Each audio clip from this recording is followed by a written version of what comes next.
नमस्कार, मैं अमित और आप देख रहे हैं आंखें न्यूज 24। आइए नजर डालते हैं आज के महत्वपूर्ण खबरों पर। सीतामढ़ी से सुनील कुमार पिंटू तो सिवान से कविता सिंह का टिकट कटा। जदयू ने उतारे नए कैंडिडेट। पटना पहुंचे पंजाब सांसद रवनीत सिंह बिट्टू ने केजरीवाल पर साधा निशाना। जदयू सांसद ललन सिंह ने कहा, महागठबंधन में सीट बंटवारे को लेकर हो रही है सर फोड़ाफोड़ी। पूर्व मंत्री कुमार सर्वजीत का बयान, संस्कारहीन है सम्राट चौधरी। और चमकी बुखार को लेकर मुजफ्फरपुर प्रशासन अलर्ट मोड पर। अब खबरें विस्तार से। इस खबर के प्रायोजक हैं Lohianagar mount Carmel high school, Gyansthali high school और LMC कम्युनिकेशन। लोकसभा चुनाव 2024 के मद्देनजर बिहार के मुख्यमंत्री नीतीश कुमार की पार्टी जेडीयू ने अपने 16 प्रत्याशियों की नामों की घोषणा आज कर दी। जेडीयू की कैंडिडेट लिस्ट में 12 मौजूदा सांसदों को फिर से टिकट दिया गया। हालांकि कुछ सांसदों का टिकट काटा गया है। सीतामढ़ी से सुनील कुमार पिंटू की जगह बिहार विधान परिषद के पूर्व सभापति देवेश चंद्र ठाकुर को प्रत्याशी बनाया गया। वहीं सिवान लोकसभा सीट से जेडीयू सांसद कविता सिंह का टिकट काट दिया गया है। उनकी जगह एक दिन पहले ही पार्टी ज्वाइन करने वाले विजय लक्ष्मी को उम्मीदवार बनाया गया। विजय लक्ष्मी ने शनिवार को अपने पति रमेश कुशवाहा के साथ उपेंद्र कुशवाहा की राष्ट्रीय लोक मोर्चा को छोड़कर जेडीयू की सदस्यता ली थी। सीतामढ़ी और सिवान में जेडीयू के कैंडिडेट बदले हैं। एनडीए के सीट बंटवारे में इस बार काराकाट लोकसभा सीट उपेंद्र कुशवाहा के खाते में गई है। इस कारण यहां से मौजूदा जेडीयू सांसद महाबली सिंह का भी टिकट कट गया। इसके अलावा गया लोकसभा सीट से इस बार जीतनराम मांझी की पार्टी हम के खाते में चली गई। ऐसे में यहां से मौजूदा जेडीयू सांसद विजय मांझी का टिकट काट दिया गया। किशनगंज से जेडीयू ने नया कैंडिडेट उतारा है। इस बार पूर्व विधायक सह जेडीयू जिलाध्यक्ष मास्टर मुजाहिद आलम को टिकट दिया गया। पिछले चुनाव में इस सीट पर जेडीयू कैंडिडेट मशरूफ अशरफ को हार मिली थी। उनका नवंबर 2019 में निधन हो गया था। लोकसभा चुनाव 2024 में जेडीयू ने सीटों की अदला बदली की है। काराकाट लोकसभा सीट जेडीयू ने राष्ट्रीय लोक मोर्चा को दे दी है। इसके बदले में शिवहर सीट ली है।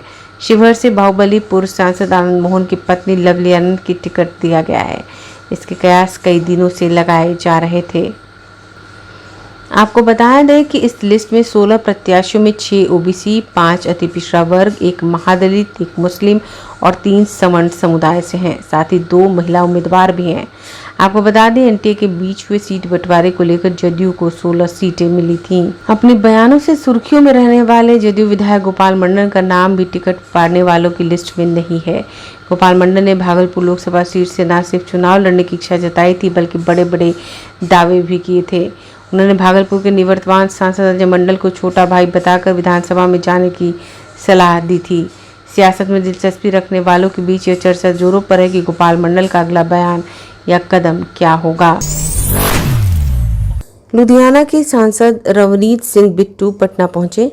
यहां इन्होंने गुरुद्वारा साहिब में मत्था टेका। रवनीत सिंह बिट्टू ने कहा कि गुरुद्वारा साहिब में यह प्रार्थना करेंगे कि पूरे देश में सुख शांति के साथ चुनाव हो। वहीं अरविंद केजरीवाल पर निशाना साधते हुए सांसद ने कहा, विपक्ष कुछ कहे लेकिन मैं पंजाब से हूं, मैं बता सकता हूं यह सबसे बड़ा चालबाज, सबसे बड़ा धोखेबाज जो उस टाइम स्वराज की बात करते थे, लोकपाल की बात करते थे। अन्ना हजारे जी ने भी इनके खिलाफ बयान दिया था। वहीं सांसद ने कहा, शराब पॉलिसी दिल्ली में पकड़ी गई है, पंजाब में लागू की गई है, वहां भी 5 करोड़ का घोटाला है, अब पंजाब की बारी है। इसके बाद बिल्कुल झूठ बोलकर इस आदमी ने मीडिया पर प्रचार किया। इन्होंने ग्राउंड पर कुछ नहीं किया, सिर्फ झूठ बोला है, सड़कों पर शोर मचाया है। सांसद ने कहा, मैं अभी अपोजिशन पार्टी से कहूंगा कि इनका साथ नहीं देना चाहिए, क्योंकि इसने पंजाब में हमारे हर छोटे से छोटे लीडर हैं उसे भी विजिलेंस से पकड़कर जेल में डालने का काम किया। इसलिए जैसा इसने किया वैसा इसके साथ भगवान ने किया है। प्रोग्राम नहीं है, सिर्फ पारिवारिक प्रोग्राम है। और मेरे बहुत ही कज़न रिलेटिव यहाँ, क्योंकि गुरुद्वारा हमारा तख्त साहब है पटना साहब, तो उसके चेयरमैन भी हैं, प्रेसिडेंट भी हैं, तो इनके पास आया था और इनके साथ जाके गुरुद्वारा साहब के दर्शन करने हैं। क्योंकि इलेक्शनें हैं जो, बेशक पंजाब में तो आखिरी फेस है, लेकिन एक सिख होने के नाते, एक पंजाबी होने के नाते, जहाँ हमारा तख्त है वहाँ से ज़रूर ताकत भी मिलती है। और सारे लोगों के लिए ये भी वहाँ हाथ जोड़ के दुआ मांगेंगे कि ये सारे देश में इलेक्शन पीसफुल हो और इस इलेक्शन में हमारा सारा भाईचारा है जो, वो ज़्यादा इम्पोर्टेंट वो है। वो बिल्कुल कोई भी फ़र्क ना पड़े और जो देश है हमारा वो अगली जो विधानसभा लोकसभा होगी उसमें और तरक्की करे। जिस तरह से दिल्ली में अरविंद केजरीवाल के साथ पूछताछ हुई, गिरफ्तारी हुई, इस पूरे मामले पर केंद्र सरकार पर जहां विपक्षी निशाना है, विपक्ष कुछ कहे, लेकिन मैं पंजाब से हूं, मैं बता सकता हूं ये सबसे बड़ा चालबाज, सबसे बड़ा धोखेबाज, जो उस टाइम स्वराज की बात करते हुए, लोकपाल की बात करते हुए अन्ना हजारे जी ने आज उन्होंने भी बयान दिया है, वही लिकर पॉलिसी अभी तो दिल्ली में पकड़ी गई है, वही सेम लिकर पॉलिसी पंजाब में लागू की है, वहाँ भी 5 करोड़ का घोटाला है। अब पंजाब की बारी है इसके बाद, और बिल्कुल झूठ बोल के, सफ़ेद झूठ बोल के इस आदमियों ने सिर्फ मीडिया पे ऐड की है। यहाँ भी बोर्ड लगे होंगे, वहाँ भी आप चैनलों पे देखते होंगे, सिर्फ ग्राउंड पे कुछ नहीं है, सिर्फ झूठ झूठ झूठ। अब सड़कों पे कुछ करें, शोर मचाएं। मैं तो कहूँगा किसी जो पार्टी है, अपोजिशन पार्टीज़ हैं, किसी को इसका साथ नहीं देना चाहिए, क्योंकि इसने पंजाब में हमारे हर अपोजिशन का जो भी छोटा से छोटा भी जो हमारा लीडर था उसे भी विजिलेंस से पकड़ के जेल में डाला हुआ है। तो इसलिए जैसा इसने किया वैसा इसको भगवान ने वही फल दे दिया। समाचारों में वक्त हो चुका है एक छोटे से अंतराल का। I am Shalini Singh, principal of Lohianagar Mount Carmel School. Here in our school, we give best education and good environment to our students, where they can learn well. We provide here well-equipped lab, well-equipped, well-stocked library. We have here well-trained teacher also. We have sports playground for cricket, volleyball, football, and also provision for indoor activities. So we have here security system, information and communication technology. So we have all facilities here in our school where students feel comfortable and secure.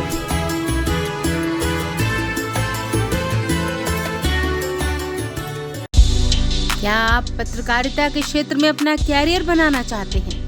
तो आज ही royal Ashoka institute of mass communication and journalism में अपनी जगह सुनिश्चित करें। आर्यभट्ट ज्ञान विश्वविद्यालय पटना से मान्यता प्राप्त 100% प्लेसमेंट के साथ royal Ashoka institute of mass communication and journalism, नामांकन जारी है। हमारा पता है DS/16 गायत्री मंदिर के समीप, कंकड़ बाग, पटना 8,20,000। आप हमें संपर्क भी कर सकते हैं। हमारा मोबाइल नंबर है 9955456126। ब्रेक के बाद आपका फिर से स्वागत है। जदयू सालन ललन सिंह ने मुख्यमंत्री नीतीश कुमार पर आभार व्यक्त किया। उन्होंने फिर से मुंगेर लोकसभा संसदीय क्षेत्र से चुनाव लड़ने का मौका दिया है। ललन सिंह ने कहा, मुंगेर की जनता के लिए हम महीने में 10 से 20 दिन क्षेत्र में घूमते हैं और जनता के सुख दुख में हमेशा भाग लेते हैं। वहीं राजद से अशोक महतो की पत्नी को मुंगेर लोकसभा सीट से चुनाव लड़ेंगे। इस पर ललन सिंह ने कहा कि हमको इससे कोई मतलब नहीं, ये आप लोगों का टीवी में चलने वाला विषय है। ललन सिंह ने कहा, कौन उम्मीदवार है, कौन प्रत्याशी है, हमें कोई मतलब नहीं। अंतोगत्वा जनता मालिक है, प्रजातंत्र में जनता वोट देती है। ललन सिंह ने कहा, चुनाव में मेरा सिर्फ मुद्दा विकास होता है और हमने मुंगेर की जनता के लिए विकास किया है। मुंगेर की हर क्षेत्र में हमने विकास करने का काम किया है। वहीं महागठबंधन पर हमला बोलते हुए ललन सिंह ने कहा, महागठबंधन में सर फोड़ा फोड़ी हो रहा है। वहाँ कोई टिकट बांट देता है, कोई दिन में टिकट बांट रहा है, कोई रात में टिकट बांट रहा है। तेजस्वी यादव के 2024 में चौंकाने वाले परिणाम वाले बयान पर ललन सिंह ने कहा, तेजस्वी यादव मुंगेरी लाल के हसीन सपने देखते हैं, वह भी दिन में सपना तो रात में देखा जाता है। पार्टी के राष्ट्रीय अध्यक्ष और बिहार के मुख्यमंत्री आदरणीय नीतीश कुमार जी का हम आभार व्यक्त करना चाहते हैं कि फिर से एक बार उन्होंने मुंगेर संसदीय क्षेत्र से चुनाव लड़ने के लिए मुझ पर उन्होंने भरोसा जताया और मुझको उन्होंने नामित किया। आपके खिलाफ में अशोक महतो को उतारा गया है चुनाव, हमको ये नहीं मालूम है, हमको ये सब आप लोगों का काम है, ये आपका काम है, इसलिए कि आपको दिन भर न्यूज कुछ न कुछ चलाना है, तो ये सब चलाते रहिए। हमारे लिए कौन उम्मीदवार है, कौन होगा उस पर हम कोई प्रतिक्रिया व्यक्त नहीं करते हैं। जो भी मेरे खिलाफ चुनाव लड़ेगा अंततोगत्वा जनता तय करती है, जनता मालिक है, प्रजातंत्र है, प्रजातंत्र में जनता को वोट देने का अधिकार है, जनता मालिक है कि किसको चुना अपना प्रतिनिधि चुनती है। क्या होंगे? चुनाव में हर समय मेरा मुद्दा विकास होता है, हर समय हर चुनाव में मेरा मुद्दा विकास होता है, और विकास मेरा सिर्फ मुद्दा ही नहीं है, मैंने विकास हर घर तक हर गांव तक करके पहुंचाया है। और जनता के सुख दुख में शामिल रहना, हम महीना में 10 दिन 12 दिन अपने क्षेत्र में गांव-गांव घूमते हैं, तो जनता के दुख सुख में भी शामिल रहते हैं और विकास का काम भी करते हैं। लालू यादव बिना सीट करके पहले उम्मीदवारों को सिंबल बांट रहे हैं। महागठबंधन में महागठबंधन नहीं है, वो मतफुटौल है। वो कोई सिंबल बांट दे रहा है, कोई आधा रात में सिंबल बांट रहा है, कोई दिन में सिंबल बांट दे रहा है, कोई रूस के चला जा रहा है। तो ये तो गठबंधन है, तो उस गठबंधन का क्या पूछते हैं प्रतिक्रिया। तेजस्वी यादव ने कहा कि चौंकाने वाला परिणाम आएगा। तेजस्वी जी जब सपना देख रहे हैं, मुंगेरी लाल का हसीन सपना, जब दिन में भी सपना वो देख रहे हैं, सपना तो लोग रात में देखता है, तो दिने में सपना देख रहे हैं। गर्मियों को देखते हुए मुजफ्फरपुर जिला प्रशासन पूरी तरह से अलर्ट है। इस गर्मी के मौसम में होने वाले बच्चों में होने वाले चमकी, दिमागी बुखार, एईएस को ध्यान में रखते हुए मुजफ्फरपुर जिला की सभी पंचायत में रात्रि चौपाल आयोजन कर लोगों को जागरूक किया जा रहा है। जिले के सभी पदाधिकारी प्रत्येक शनिवार और रविवार को पंचायत में जाकर रात्रि चौपाल में शामिल होकर आमजन को जागरूक कर रहे हैं। इसी क्रम में मुजफ्फरपुर के जिलाधिकारी सुब्रत कुमार सेन ने कुर्नी प्रखंड के खौराना डी पंचायत हाई स्कूल मैदान में आयोजित रात्रि चौपाल में शामिल होकर लोगों को जागरूक किया। साथ ही रात्रि में बच्चों को भूखा नहीं सोने देने की जानकारी दी। इस बार मुजफ्फरपुर जिला प्रशासन द्वारा सुदूर गांव के पीड़ित बच्चों को मोटरसाइकिल से अस्पताल लाने पर सरकार के द्वारा उचित भुगतान करने का निर्णय लिया गया है। इस अवसर पर पत्रकारों को जानकारी देते हुए मुजफ्फरपुर जिलाधिकारी सुब्रत कुमार सेन ने बताया, मुजफ्फरपुर के सभी पंचायत में रात्रि चौपाल के माध्यम से चमकी बुखार को लेकर जागरूक किया जा रहा है। इस चमकी बुखार एईएस से निपटने के लिए जिला प्रशासन के द्वारा पूरी तैयारी कर ली गई है। देखिए, हम लोगों की तैयारी काफ़ी पहले से चल रही है। जिला स्तर पर कई हम लोगों ने बैठकें की हैं, सारे डॉक्टर्स की ट्रेनिंग हो गई है, सारे स्वास्थ्य संस्थानों को इससे जो इसका प्रोटोकॉल है उससे सारे कर्मियों को अवगत करा दिया गया है। सबको हम लोगों ने बेहतर प्रशिक्षण कराया है।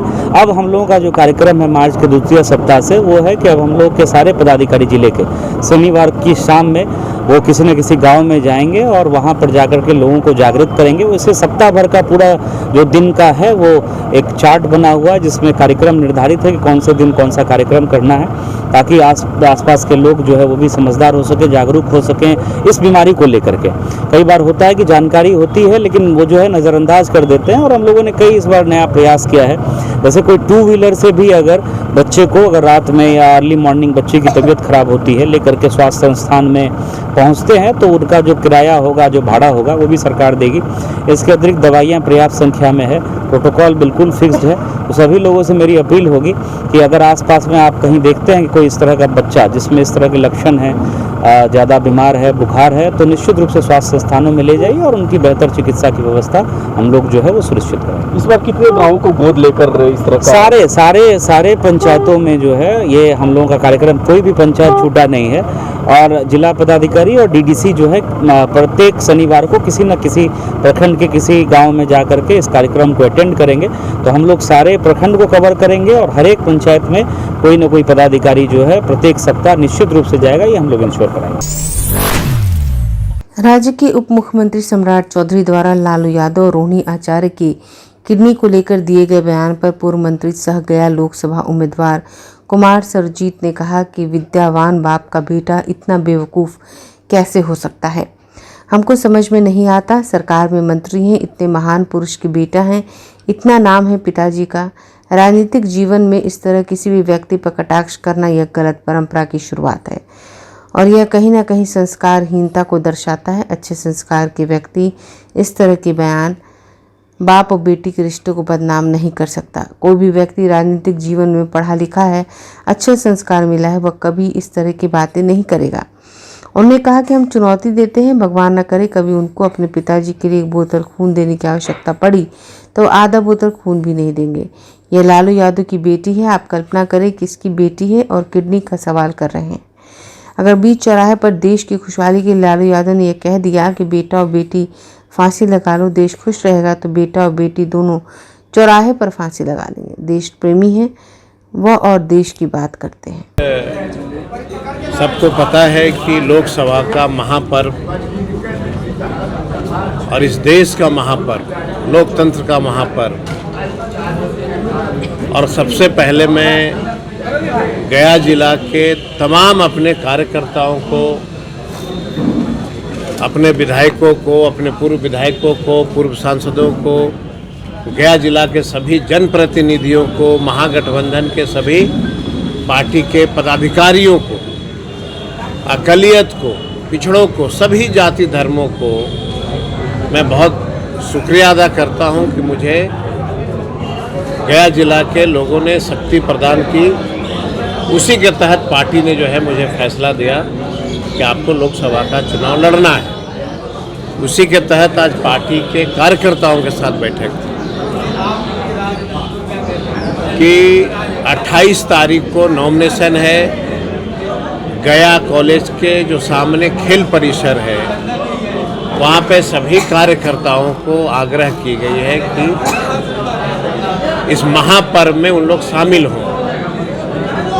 उसी रणनीति के तहत आज पार्टी का सीपीआई सीपीएम सबके साथ हम लोगों की बैठक हुई और यह निर्णय लिया गया कि नॉमिनेशन के तुरंत बाद परमिशन होगा। आचार संहिता का पालन करते हुए चुनाव आयोग की जितनी नियम कानून है सभी नियम कानून को पालन करते हुए इलेक्शन लड़ने के हम लोग 28 को नॉमिनेशन करने के बाद शुरुआत कर देंगे। कहाँ प्रखंड अध्यक्ष करेंगे, कैसे करेंगे, क्या करेंगे, सबकी एक बैठक हो रही है। अभी बहुत आप एक चीज़ बताइए, क्या भाजपा गठबंधन की सीटें जारी हो गई? अगर हो गई तो आप हमें बताएं, नहीं हुई तो क्या नीतीश कुमार भाजपा की गठबंधन समाप्त हो गई?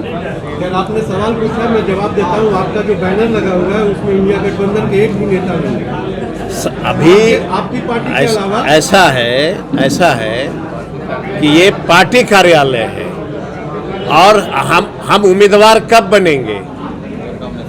जब नॉमिनेशन होके स्क्रूटनी हो जाएगी तब हम महागठबंधन के उम्मीदवार होंगे। अभी तो ये पार्टी की कार्यालय है, पार्टी ऑफिस चलती है, जो पहले से लगा हुआ है सो लगा हुआ है।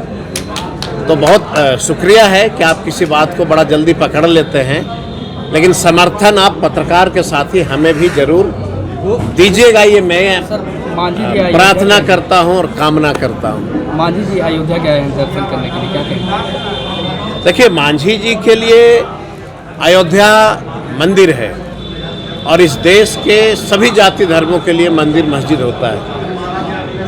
लेकिन मैं जहाँ तक जानता हूँ कि हमारे लिए सबसे बड़ा अगर कोई मंदिर है तो गया जिला की महान जनता है। हमारे लिए अगर सबसे बड़ा कोई ईश्वर है तो गया जिला के सभी जाति धर्मों के लोग हैं। अगर वो है तो धरती है, देश है, दुनिया है। अगर वो नहीं है तो कुछ भी नहीं है। इसलिए वो अयोध्या के मंदिर पूजा करने जाते हैं। बहुत हमारे अभिभावक हैं, मैं उनको बहुत शुक्रिया अदा करता हूँ कि उम्र भी तो तीर्थ यात्रा का ही है और हमारी उम्र जो है जनता के सामने